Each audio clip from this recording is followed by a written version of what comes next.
दोस्तों, आज मैं आप सभी के साथ मध्य प्रदेश ग्वालियर की एक अत्यंत दुखदाई रीना भदौरिया की दर्दनाक हत्याकांड की कहानी शेयर करने जा रही हूँ।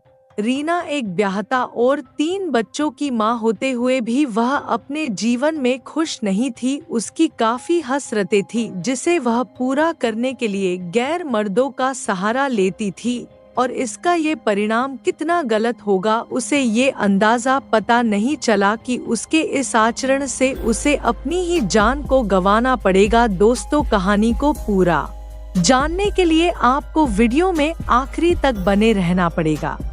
दोस्तों, हमारे चैनल पर आए हैं तो कृपया कर हमारे चैनल को सब्सक्राइब कर दीजिए और इस कहानी से आपको थोड़ी सी प्रेरणा मिली हो कि कैसे समाज में पल रहे खतरनाक लोगों से खुद को बचा कर रखे, तो अपनी एक लाइक इस वीडियो को जरूर दीजिएगा ताकि मैं आपके लिए सच्ची घटनाओं पर आधारित क्राइम की कहानियां आपके समक्ष ला सकूं। तो आइए चलते हैं कहानी की ओर। ये घटना है मध्य प्रदेश ग्वालियर की, जहां एक दिन रीना बस से बनमोर के लिए निकल चुकी थी। उधर उसका प्रेमी कुणाल वहां उसके इंतजार में था। रीना के बनमोर पहुंचने पर उसे बस स्टैंड पर ही कुणाल बाइक लिए खड़ा मिल गया। उसे देखकर रीना के चेहरे पर चमक आ गई। कुणाल ने सहजता से पूछा, कोई परेशानी तो नहीं हुई? किसी ने देखा तो नहीं? रीना ने कुछ बोले बगैर कुणाल को अपना बैग पकड़ा दिया। कुणाल ने उसे अपनी गोद में रखकर दोनों हाथों से बाइक का हैंडल पकड़कर बोला, बैठो, दुपट्टा संभाल लेना। इसी के साथ रीना तुरंत बाइक पर बैठ गई। दोनों ने घर पहुंचने से पहले रास्ते में एक ढाबे पर खाना खाया और फिर कुणाल ने उस रात अपनी हसरतें पूरी की। रीना भी कुणाल का साथ पाकर निहाल हो गई। दोनों ने बिन ब्याह के सुहागरात मनाई। घृणा मध्य प्रदेश के भिंड जिले के गांव के रहने वाले साधारण किसान दशरथ भदौरिया की पत्नी थी। कजरारी आंखों वाली सुंदर पत्नी को पाकर दशरथ बेहद खुश था।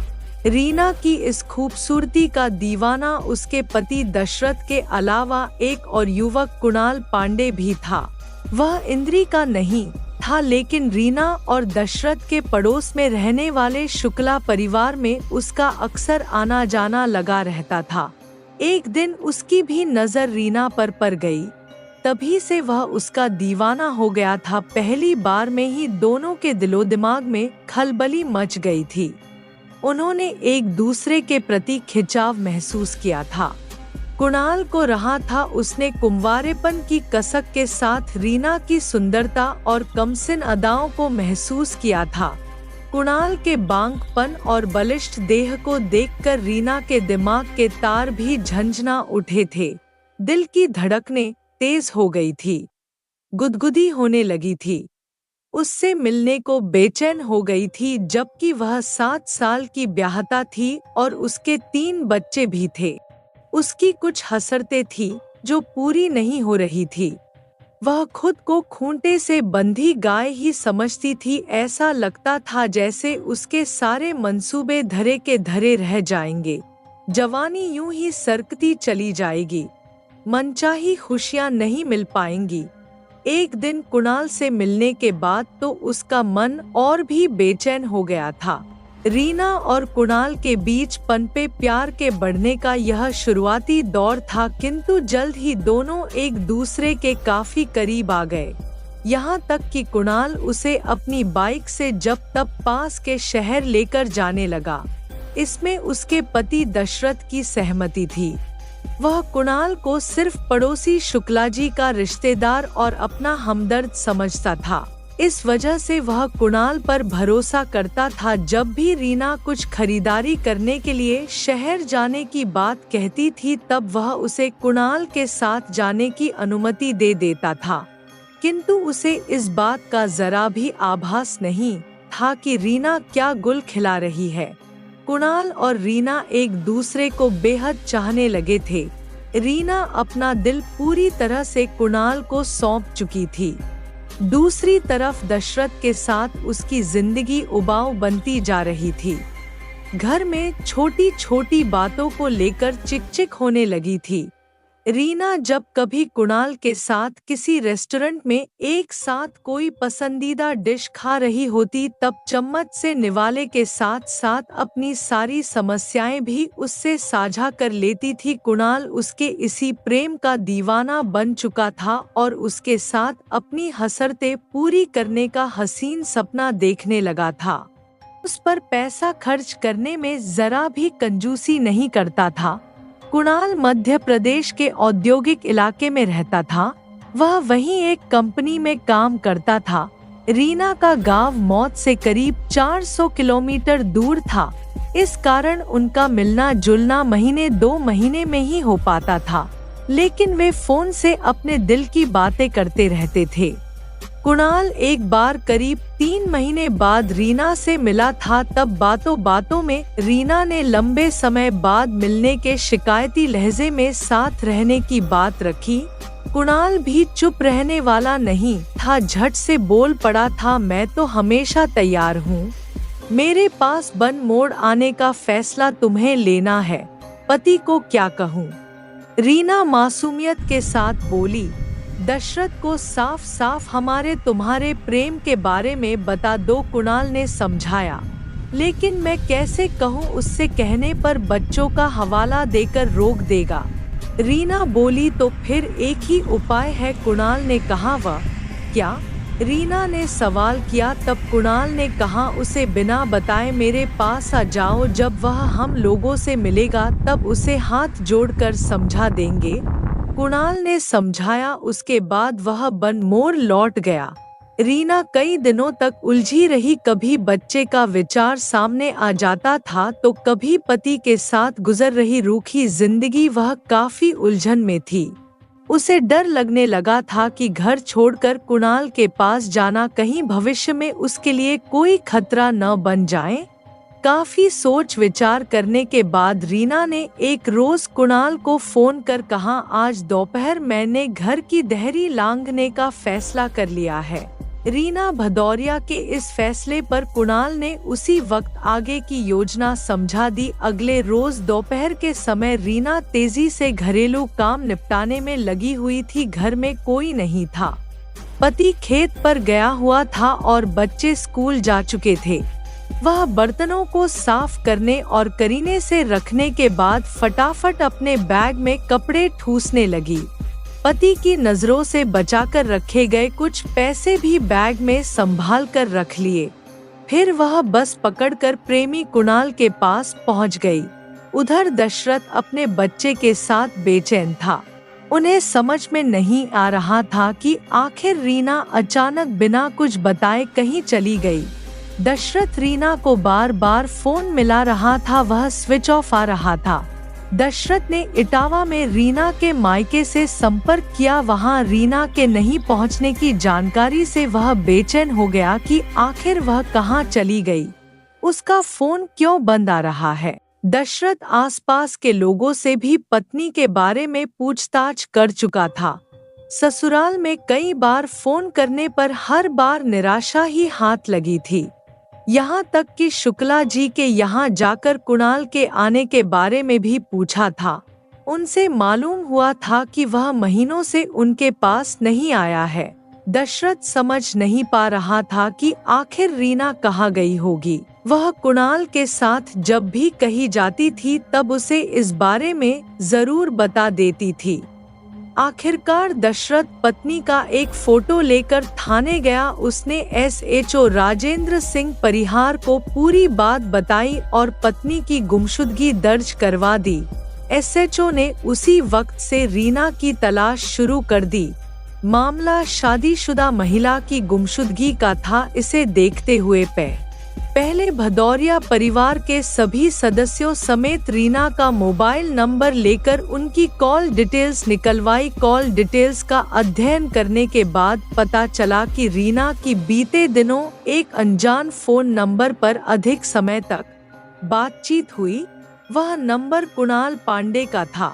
इसके बाद दशरथ समझ गया कि जरूर वह कुणाल के पास ही गई होगी। यह जानकारी मिलते ही दशरथ ऑटो स्टैंड पर पहुंचा और वहां मौजूद ऑटो चालकों को जब रीना का फोटो दिखाया तो वहां मौजूद हरिओम नाम के ड्राइवर ने रीना को पहचान लिया। उसने बताया कि वह महिला उसके ऑटो में बैठकर बस स्टैंड तक गई थी, लेकिन वहां से वह कहां के लिए गई होगी इस बारे में उसे कोई जानकारी नहीं है। इस जानकारी के बाद दशरथ ने बस कंडक्टरों को रीना की फोटो दिखाकर पूछताछ की। उन्हीं में से ग्वालियर से बनमौत रूट पर चलने वाली एक बस के कंडक्टर ने बताया कि वह महिला बनमौत तक उसकी बस में सवार होकर गई थी। दशरथ ने थाने जाकर एसएचओ को सारी बात बताई। पुलिस ने बनमोर बस स्टैंड से संबंधित थाने को इसकी सूचना और रीना का फोटो भेजकर वहां लगे सीसीटीवी कैमरों के फुटेज की जानकारी मांगी। जल्द ही एक फुटेज में रीना एक बाइक पर सवार दिख गई, जिसे एक नवयुवक ले जाता दिखाई दिया। बाइक का नंबर और युवक का चेहरा भी दिख गया था। दशरथ ने उसकी पहचान कुणाल के रूप में की। बाइक के नंबर की मदद से पुलिस दशरथ को लेकर कुणाल के पास पहुंच गई। वहां कुणाल और रीना मिल गए। दशरथ ने रीना को साथ चलने के लिए कहा, लेकिन उसने उसके साथ जाने से साफ इनकार कर दिया। पुलिस दोनों को थाने ले आई। वहां उनसे की गई पूछताछ में रीना ने बताया कि वह अपनी मर्जी से कुणाल के साथ आई है और आगे भी उसी के साथ रहना चाहती है। दशरथ ने उसे बच्चों का हवाला देते हुए साथ चलने की विनती की, लेकिन रीना अपनी जिद पर अड़ी रही। पुलिस ने कागजी कार्रवाई कर रीना और उसके प्रेमी को छोड़ दिया। दशरथ को इस मामले में अदालती कार्यवाही की सलाह दी। मायूस दशरथ अपने घर लौट आया। दशरथ का दिल टूट गया और भारी मन से रीना को उसके प्रेमी के भरोसे छोड़ दिया। तीनों बच्चों को कुछ दिनों के लिए उनके ननिहाल भेज दिया।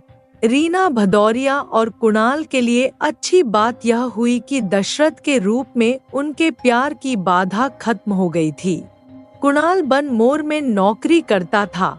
उसने अपनी आमदनी से रीना को खुशहाल जिंदगी देने का वादा किया, लेकिन उसने विवाह की औपचारिकता पूरी नहीं की। न तो उसके साथ मंदिर में जाकर उसके गले में वरमाला डाली और न ही कोर्ट मैरिज के लिए कोई पहल की। दोनों का दाम्पत्य जीवन लिव इन रिलेशन की बुनियाद पर टिक गया। सब कुछ रीना की महत्वाकांक्षा के अनुरूप चलने लगा। रीना ने महसूस किया कि जैसे उसे खुशियों और आज़ादी के पंख लग गए हों। वह अपनी मनमर्जी का जीवन गुजारने लगी थी। लेकिन कहते हैं न कि सुख की समय सीमा बहुत जल्द कम होने लगती है। ऐसा ही रीना के साथ भी हुआ। कुणाल जब रोजी रोटी के लिए नौकरी और ड्यूटी को प्राथमिकता देने लगा, तब रीना ने कुछ अच्छा महसूस नहीं किया। उसे लगा कि जैसे उसकी खुशियां कम हो रही हैं। कुणाल के साथ रहते हुए उसे कई बार बोरियत भी महसूस होने लगी। कारण कुणाल सुबह 10 बजे खाना खाकर अपनी ड्यूटी पर चला जाता था और रात 8 बजे कमरे पर लौटता था। रीना का घर पर अकेले मन नहीं लगता था। वह खुले विचारों वाली थी। घूमना फिरना, होटल में खाना खाना, पार्क मॉल आदि में जाने की आदत लगी हुई थी। उसने कमी आने से वह उदास रहने लगी थी। कुणाल अब छोटी छोटी बातों और घरेलू खर्च को लेकर रीना को जिम्मेदार ठहराने लगा था। रोजाना किसी न किसी बात को लेकर उनके बीच कहासुनी होने लगी थी। घरेलू क्लेश से रीना दिन भर कमरे में अकेली पड़ी परेशान होती रहती थी। वह विचलित हो जाती थी कि आखिर अपनी पीड़ा किस से सुनाए। वहाँ कोई भी उसका हमदर्द नहीं था जिसे अपने गम की बात सुनाए, दिल का दुखड़ा बताएं। ऐसे में रीना को अपने लिए गए फैसले पर पछतावा होने लगा। अपने बच्चों और पति की याद भी उसे सताने लगी, लेकिन अब इतना सब हो जाने के बाद पति के पास वापस लौटना संभव नहीं था। अपनी बदली हुई जिंदगी से निराश रीना की मुलाकात मार्केट में एक दिन सुरेंद्र धाकड़ नाम के युवक से हो गई। वह टेम्पो चलाता था। उसकी लच्छेदार और मीठी बातों ने रीना का मन मोह लिया था। अंत में रीना ने अपनी आदत के मुताबिक अपना नाम बताया और मोबाइल नंबर भी दे दिया। खुशमिजाज टेम्पो वाले ने रीना का कुछ समय की यात्रा में ही दिल जीत लिया था। सुरेंद्र ठंडी हवा के झोंके की तरह रीना भदौरिया को छूकर चला गया था। उसे कई दिनों तक उसकी बातें याद आती रही। एक रोज उसने उसे फोन कर दिया। रीना उसे बस स्टैंड के मार्केट में आने के लिए बोली। सुरेंद्र तुरंत सॉरी बोलता हुआ बोला, मैडम मैं अभी ग्वालियर अपने कमरे पर हूँ, आज मैं अपनी सेवाएं नहीं दे सकता, माफी चाहता हूँ।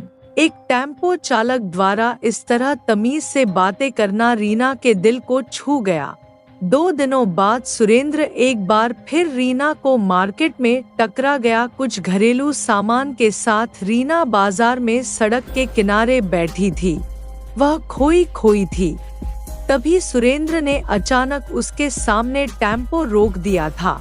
एक बार फिर उस रोज के लिए सॉरी बोला और हालचाल पूछ बैठा। रीना अचानक सुरेंद्र को देखकर चौंक पड़ी।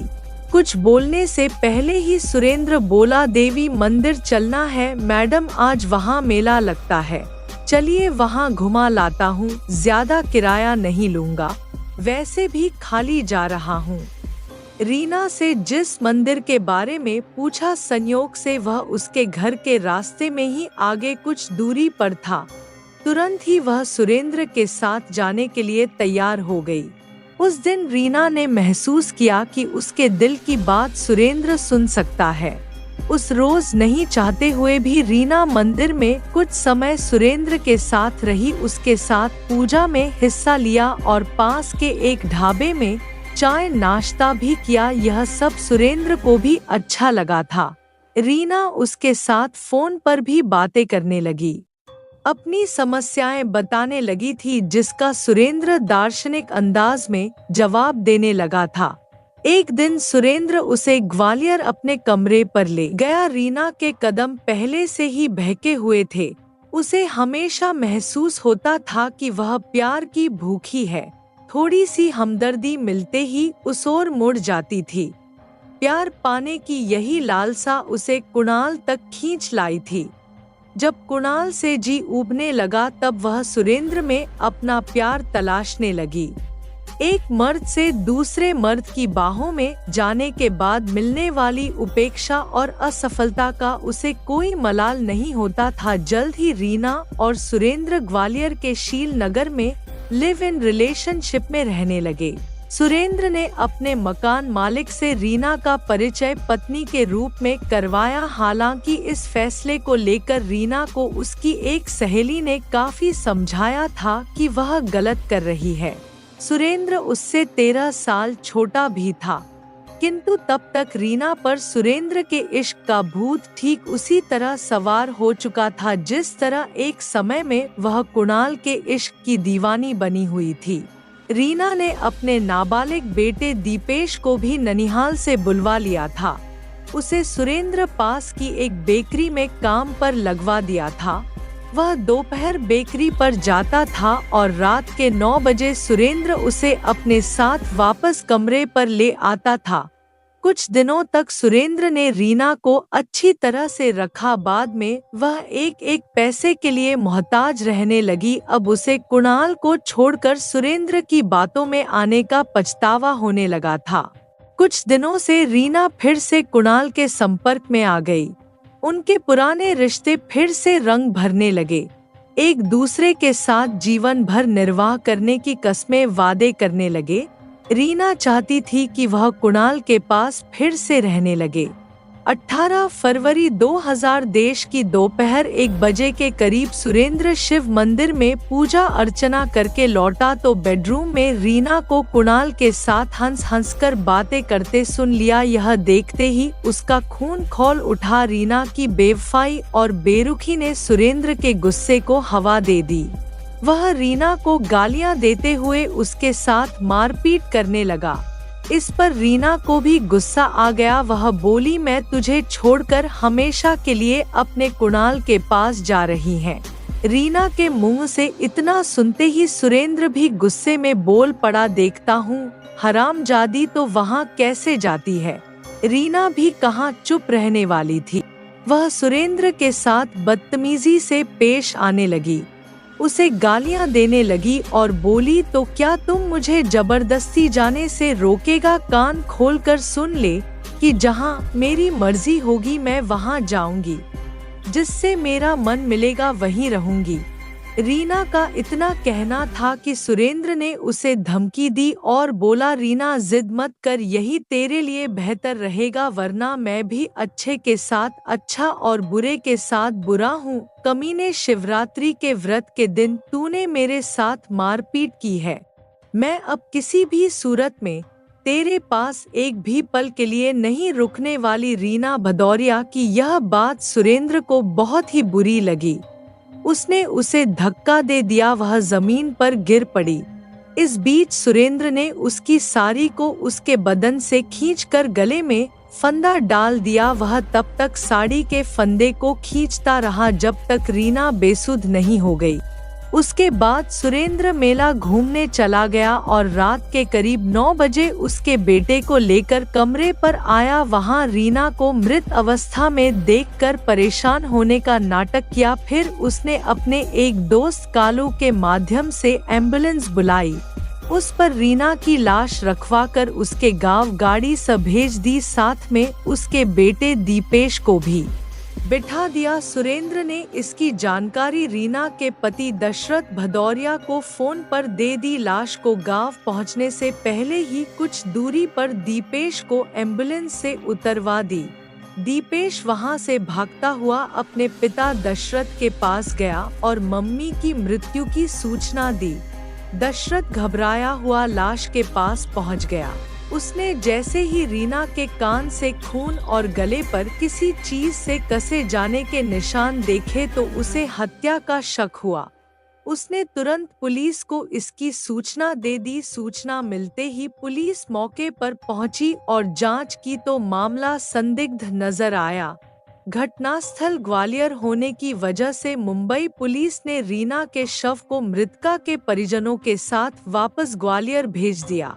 मृतका के परिजन शव को लेकर ग्वालियर थाने पहुंचे तो पुलिस ने मामला दर्ज कर रीना का शव पोस्टमार्टम के लिए भेज दिया। 19 फरवरी 2023 की सुबह ग्वालियर थाने के SHO राजेंद्र परिहार की टीम ने सुरेंद्र धाकड़ को जलालपुर फिल्टर प्लांट से गिरफ्तार करने में सफलता हासिल कर ली। इस टीम में SI Ramakant Upadhyay, Hemendra Rajput, Yogendra Y, SI Hariram Nagar शामिल थे। पुलिस के सामने उसने अपना जुर्म स्वीकार कर लिया। पूछताछ के बाद सुरेंद्र धाकड़ को न्यायालय में पेश किया, जहां से उसे जेल भेज दिया गया।